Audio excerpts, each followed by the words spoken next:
নকশি কাঁথা আমাদের দেশীয় ঐতিহ্য, আমাদের গৌরব। এদেশের কারুশিল্পীদের নিপুণ হাতের অনবদ্য সৃষ্টি। সেই আদিকাল থেকে আজ অবধি নকশি কাঁথার কদর একটুও কমেনি, বরং সময়ের বিবর্তনে নকশি কাঁথার চাহিদা আরও বেড়েছে। যুক্ত হয়েছে আধুনিক ফ্যাশনেবল সব ডিজাইন আর নতুন নতুন নকশা। বর্তমানে ঘরের বিছানাতে ফ্যাশনেবল সৌন্দর্য আনতে নকশি কাঁথার জুড়ি মেলা ভার। বন্ধুরা, আজ তোমাদের জানাবো আমাদের ঐতিহ্য, আমাদের হস্তশিল্পের অন্যতম গৌরব নকশি কাঁথা নিয়ে। প্রাচীন ও ঐতিহ্যবাহী শিল্পকলা নকশি কাঁথা। কাঁথার সঙ্গে আমরা সবাই কম বেশি পরিচিত। এদেশে এমন কোনো পরিবার খুঁজে পাওয়া যাবে না যেখানে কাঁথার ব্যবহার নেই। পল্লী শিল্পের কথা ভাবতেই প্রথমে মনে পড়ে নকশি কাঁথার কথা।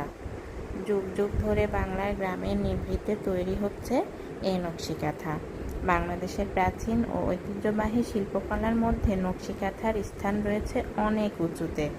সংস্কৃত শব্দ কন্থা ও প্রাকৃত শব্দ কত্থা থেকে কাঁথা শব্দের উৎপত্তি বলে ধারণা করা হয়।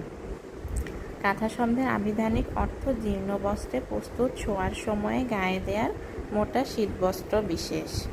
বাংলাদেশের অঞ্চলভেদে কাঁথাকে খাতা, খ্যাতা বা ক্যাথা নামে অভিহিত হয়।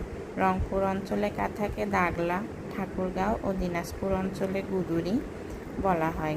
সৃষ্টিকর্মে অলঙ্কৃত কাঁথাকে বলা হয় নকশি কাঁথা। অনেক জায়গায় নকশি কাঁথাকে সাজের কাঁথা বা নকশি কাঁথাও বলা হয়।